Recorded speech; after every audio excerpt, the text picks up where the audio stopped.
Hello বন্ধুরা, তো কেমন আছো? আজকে চলে এসেছিলাম একটা 110 বছর পুরনো স্পাইস হোটেলে। এটা লোকেটেড রাসবিহারী মোড়ের ওখানে। এটা একটা স্পাইস হোটেল। এই যে এটা হচ্ছে মেনু কার্ড। মেনু আপনার টেবিলে আসবে না, আপনাকে উঠে গিয়ে দেখতে হবে। এখানে প্রত্যেকটা খাওয়ার সব কলাপাতাই দেওয়া হয়।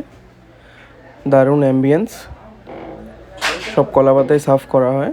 তো আমরা এর মধ্যে নিয়েছিলাম মাছের মাথা দিয়ে মুগ ডাল, ঝুরি আলু ভাজা, কচু শাক, ইলিশ মাছের মাথা দিয়ে আর মাছের ঝোল।